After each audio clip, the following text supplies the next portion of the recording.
আসসালামু আলাইকুম। আমি মোহাম্মদ হায়দার রশিদ। আমার হাতে দেখতে পাচ্ছেন কিন্তু ধানের গোছা। একদমই মাঠে কিন্তু নতুন ধান কাটা চলতেছে। এই নতুন ধান থেকেই কিন্তু যেটা হবে চাউলের গুঁড়া। এই চাউলের গুঁড়া দিয়ে পিঠা হবে, আর পিঠা তৈরি করতে লাগবে কিন্তু খেজুরের গুড়। তো আপনারা জানেন যে আমরা কিন্তু সবসময় বলি কি খাঁটি খেজুরের গুড়। কেন খাঁটি কথাটা আসছে? তার মানে বাজারে ভেজাল গুড় আছে।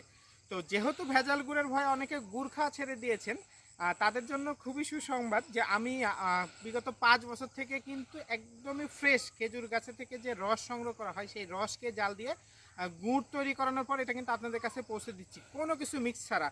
খেজুর গাছ থেকে রস সংগ্রহ করা হবে, সেই রস চুলায় জাল করা হবে, সেই জাল থেকে যে গুড় পাওয়া যাবে। আমরা ঝোলা গুড়, পাটালি গুড়, দানাদার গুড়, 3 রকম গুড় তৈরি করি। এছাড়া কিন্তু চকলেট বীজ গুড়টাও তৈরি করি। একদমই খুবই পরিচ্ছন্ন পরিবেশে তৈরি করা হয়, পরিচ্ছন্ন প্যাকিংয়ে কার্টুন করা হয় এবং কুরিয়ারে হোম ডেলিভারি। আপনার বাসা বাংলাদেশের মধ্যে যে কোনো জেলা শহরে হোক, যে কোনো উপজেলা শহরে হোক, আমরা কিন্তু হোম ডেলিভারি করতে পারতেছি।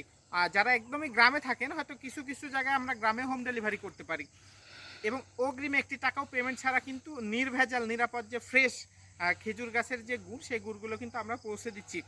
আপনারা একটা জিনিস অনেকে জানেন যে অনেকে বলতেছে আসলে ভালো ভালো গুড় দিবে, ভেজাল গুড় দিবে না। তারপরে আপনারা কিনে ঠকে যাচ্ছেন। তাদের জন্য ইনশাল্লাহ 1 টাকাও অগ্রিম দিতে হচ্ছে না। আমাদের গুড় আপনার বাসায় যাওয়ার পরে আপনি খুলে টেস্ট করে খেয়ে তারপরে কিন্তু পেমেন্ট করতে পারবেন। তো নিরাপদে থাকুন, সুস্থ থাকুন এবং আমাদের সাথে থাকুন। আসসালামু আলাইকুম।